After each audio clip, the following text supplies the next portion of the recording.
Bismillahirrahmanirrahim. Assalamualaikum warahmatullahi wabarakatuh. Perkenalkan, saya Lili Andriani. Pada kesempatan kali ini, saya akan mempresentasikan mengenai materi manajemen strategi untuk memenuhi tugas EAS. Yang pertama yaitu mengenai konsep manajemen strategi.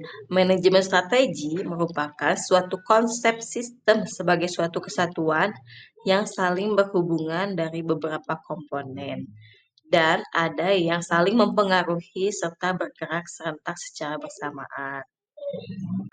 Materi berikutnya mengenai manajemen strategi dan daya saing. Adapun kaitannya menurut Laser 2017, strategi mission merupakan sebuah pernyataan unik yang dapat dilihat dari sisi produk dan pasar. B. Strategi flexibility merupakan sebuah kemampuan yang dimanfaatkan untuk merespon beragam kesempatan.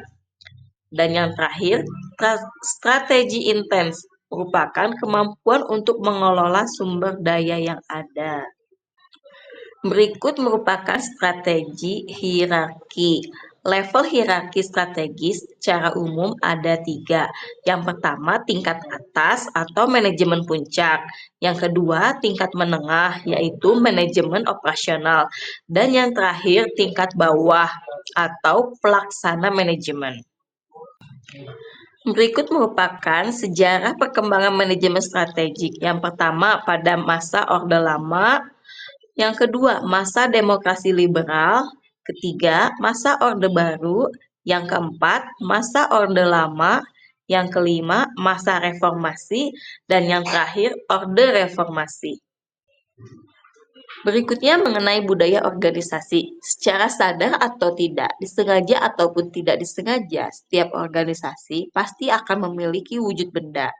Persoalannya adalah bagaimana seorang pimpinan visioner secara inisiatif menjadikan budaya organisasi tersebut sebagai media transformasi untuk membangun sebuah budaya positif, produktif, dan kompetitif.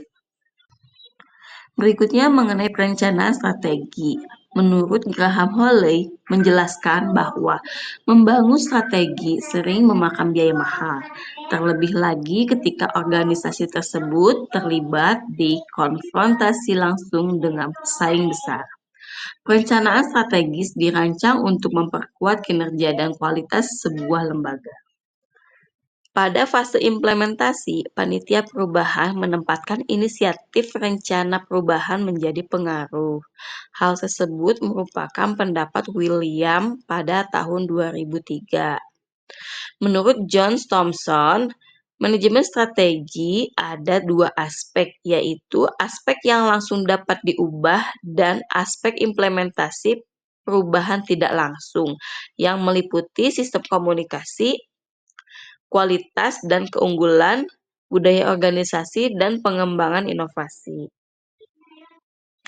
Taktik yang digunakan dalam implementasi perubahan yaitu intervensi, partisipasi, dan persuasi. Pada taktik intervensi dicirikan dengan penjualan alasan perubahan. Juga perlu diciptakan gugus perubahan yang akan melaksanakan agenda perubahan. Berikutnya mengenai manajemen strategi sebagai perencanaan. Menurut Melly, untuk menciptakan keunggulan maka harus menggunakan perencanaan strategis, branding, marketing, evaluasi tahunan, dan kontrol tahunan.